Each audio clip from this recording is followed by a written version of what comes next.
Hello, you're welcome. You're welcome onto my channel today, and it gives me great joy to observe you are doing this video. I'm Dr. Olayinka Konle. I'm a lecturer in the university.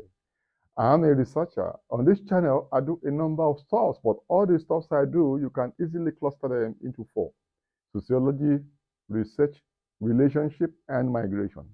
You're welcome onto my channel. Meanwhile, if you have not subscribed to this channel, kindly go ahead and click subscribe on your screen right now. Tap subscribe on your screen right now to subscribe to this channel. The video today is on stratified random sampling. This is a very important probability method of sampling. That is, it gives every member of the population equal chance of being selected in the sample, at least in the first instance. So it's to prevent bias, is to be sure that the result from the finding will be generalizable to the total population. Don't forget, we pick samples because we are not able to cover everybody in the population. Just like a pot of soup, you cannot, you know, to taste the soup, you don't need to heat the whole soup. You just take a fraction of the soup.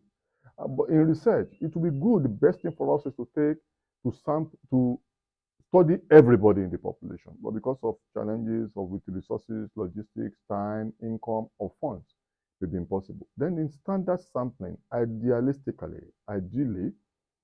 10% of the population should be the sample.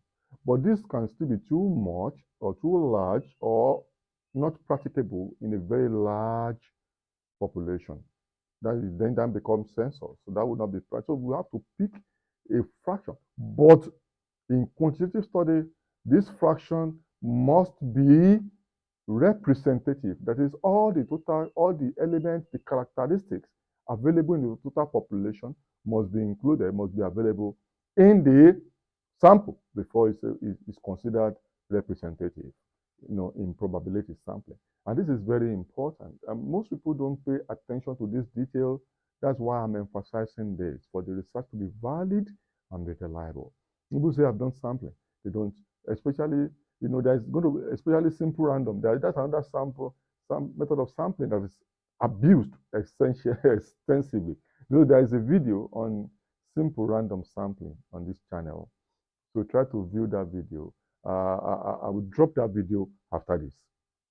So make sure you view that video to understand the simple random sampling. What is stratified random sampling? Just like a rock, it's a metaphoric expression. Just like a rock, that is, rocks sometimes are in strata, one on top the other. So strata means something placed one on top the other.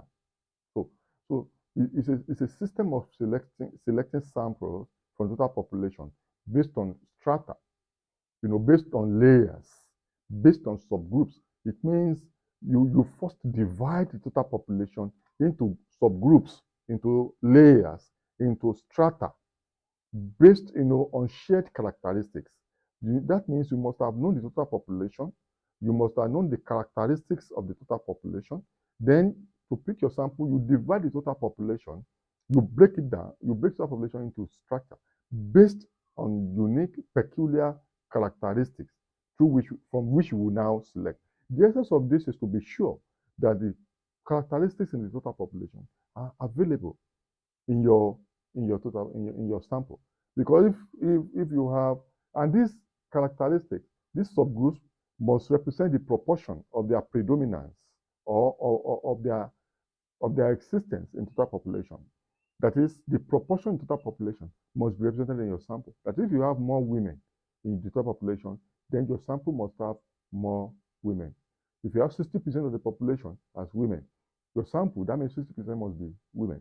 If you have 60% of the total population as uneducated groups, then your sample must have 60% of uneducated groups.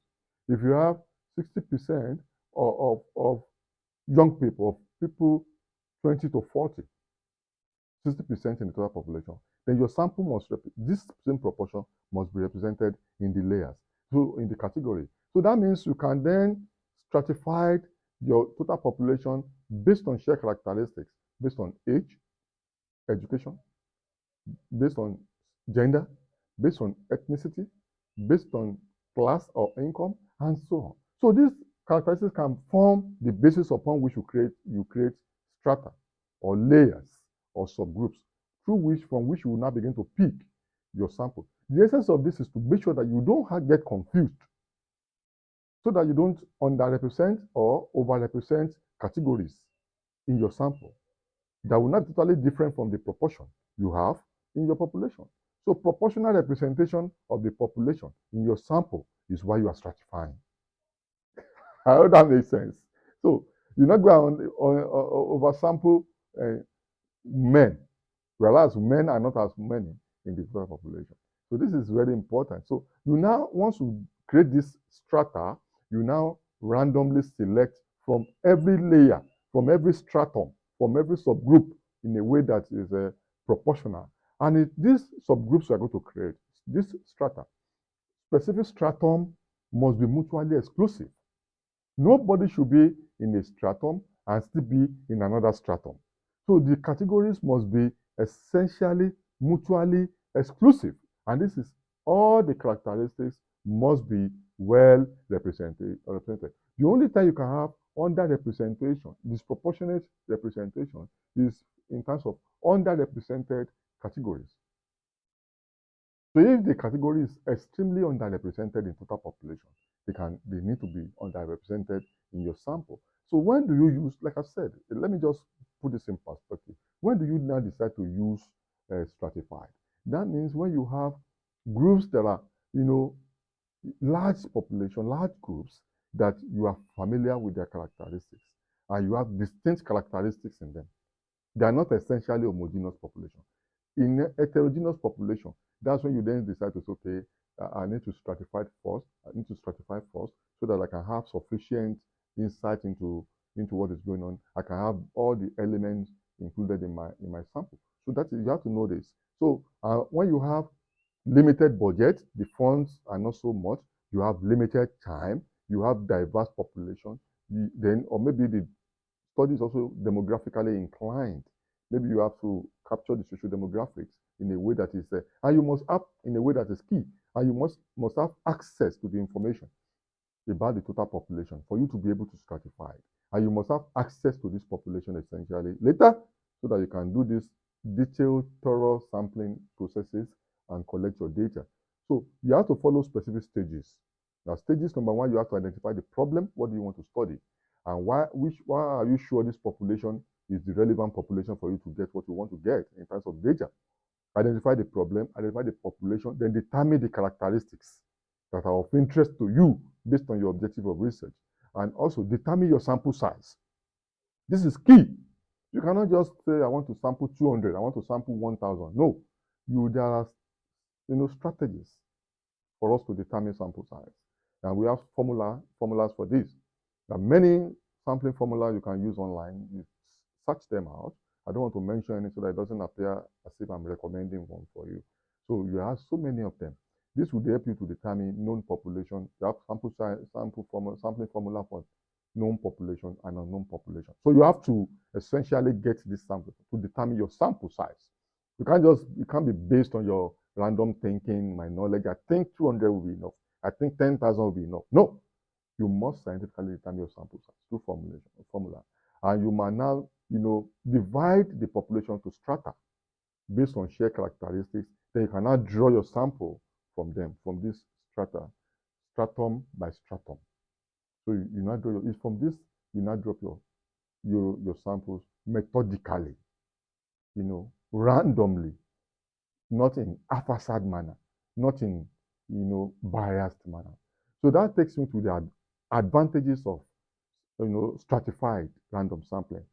It can be manageable. The way I've broken it down, if you follow that way, you are able to manage it better. It can be efficient. The money you spend, you can easily get value for it, because and the time you spend, you can get value for it through this methodical getting right data. It can be affordable too, compared to if you want to do census or capture everybody. It can be objective. It allows you to avoid bias, and it can be accurate. Gives you accurate representation in your sample. Then you can then be able to generalize your findings. These are very strong points. But there are also disadvantages. Sometimes it can be in terms of disadvantages, it can be very cumbersome. If you have to do all I've said, within some population can be cumbersome, can be tedious, can be time consuming, can be expensive, can need strong expertise. Yet, it can still be biased if you are not careful, and it can still lead to sampling error if you are not careful. So that means you have to be careful to take advantage of this. Wow, I enjoyed this video. I hope you do. Kindly click subscribe on your channel right now. I'll drop other videos on sampling, so make sure you stay tuned and go through my playlist on research. And if you have comments, drop on the channel. I will respond to your comments. Till I see you in my next video. Bye for now.